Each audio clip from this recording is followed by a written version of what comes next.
And we indented the text. So let's see what happens when we refresh. Wow, lots of changes, huh?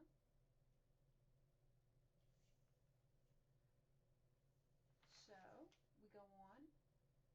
On page 168, it talks about designing printer-friendly web pages. You need to check that out. And if you are still looking at the PowerPoint, this is about the font family property and the most common font family style properties. And this is about the font size that I told you. EM is a relative unit to make whatever the normal size is, bigger or smaller. These are other ways that you can express font size in absolute units.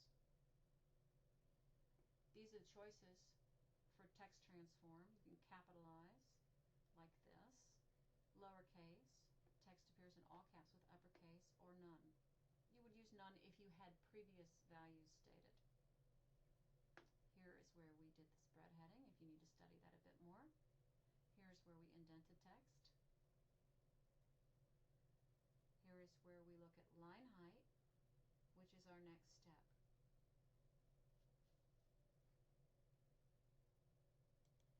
So here in the taxi layout file, we add the following CSS property to the P style rule, and that is line height 1.5 EM, semicolon. Save. And let's see what that does to our paragraph. Here's a paragraph. We're going to look very closely at this paragraph and see what happens when we refresh. Okay, so we just got a little bit more space here, a little bit more white space there. Now on page 170 it talks about the font shorthand property. So let's go back to the PowerPoint on that because it's really important.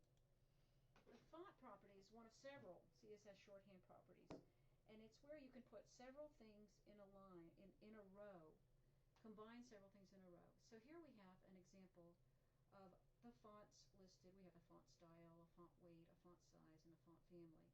But we can use the shorthand style of writing CSS and putting them all on one line.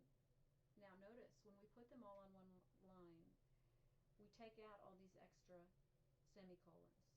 There's a semicolon at the end of the line, but here instead of saying font style, font weight, font size, font family, we just say font, colon. And we say italic, normal, 1.2 EM, Arial, Helvetica, Sans serif. So we still have our commas here where we would have had them here, but everything else is just a spacing goes between them. But they must be listed in the correct order, which makes it, you know, a little tougher. If you do it up here, it's not so important that it be in the correct order. As you can see, font family alphabetically does not come after font size. It would have been the first thing. But in this case, it must be in the order of font style, font weight, font variant, font size, font family for it to work.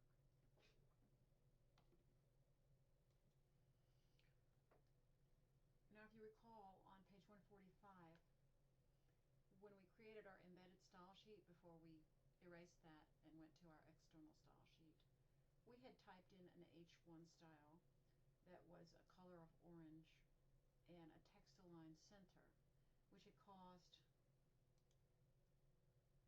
our H1 here, before we had a background on it, to be orange and centered. We erased that because we were just playing with the embedded style sheet at that time. And I didn't much explain what text-align meant. But text-align is how we can line up our text, either left, flush with the left margin, flush with the right margin, centered horizontally, or justified so that the any row that wraps will go up to the right margin. Justification in text is not recommended. It's what you see in a newspaper, but it's been learned over the years that it's harder to read, to have the irregular spacing. It's particularly harder to read for elderly people. As our eyes go, we certain things become harder and harder for us to distinguish, and so a full justification is harder for older eyes to read than a left justification. So we don't generally want to fully justify something if there's any chance that we're going to have elderly people looking at it. We also don't like to use all caps. I don't know if you've noticed this, but they've started changing the signs here in College Station and Bryan, the street signs, to have to not have all capital letters. They started changing it to be what is it? Lowercase with the first of each word capitalized, because that's easier also to distinguish when your eyes get older. Just a little heads up for you if you're going to be doing this for anything other than your crazy music page. So on page 171 it says we're going to go back to this page and we're going to add the CSS property to the H1 and footer styles for text align. And remember, we're going to try to be alphabetical unless they tell us otherwise. So here in the H1 we're going to say text align center.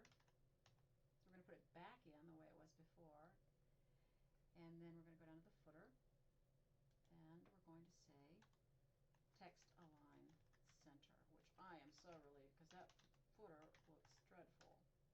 Now, did I get everything in there? Because I was talking so much I could have easily made a mistake.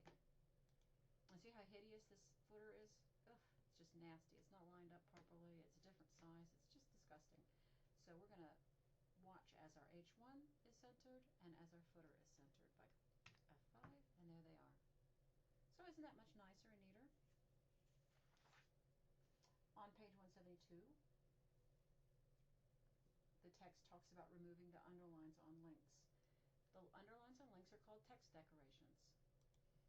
So we use the text decoration property and then the value. The values for text decoration property are none, underline, or line through. And it's become common, it's become best practice in web design to not have all your links underlined, and to actually, when you mouse over them, to have them change. And that's another thing that another command we'll look at, another property we'll look at. But in the meantime, we're going to take out those underlines for our links. And so that on our style sheet would be A is where our links are defined. I'm going to come down here and we're going to add text decoration none. Save. Come back here and let's look at what that looks like up here. See, it's much cleaner. Now when we mouse over it, nothing happens. We are going to learn how to do a hover effect so that it's more obvious when we have a link. But there's one thing that lets you know it's a link, and that is when you're, look at my mouse. My mouse is a little open triangle, open pointer. When I mouse over it, it turns into a finger pointer. So that's how you still know it's a link. But it's really not obvious enough. On page 174, after we've set the text decoration to none, we see that the person who hired us to do the job likes everything we've done, and she wants us to make the whole site like that, because look what happens. This is my index page, right? But look at this page. Ew. This page. Ew. This page. Ew. We're going to change all of those magically just by linking them.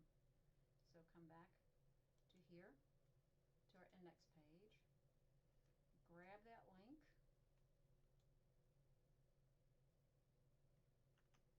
and copy it. So you put your mouse here, Shift Home, Control C, and then we're going to put it on the same place on each page. So right under the title, save,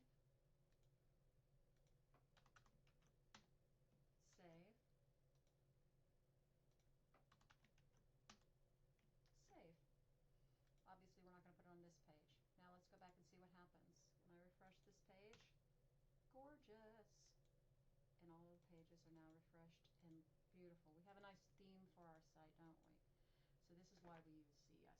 Now you get it. Why did I have to learn 2 different languages in 4 weeks? Well, now you get it. So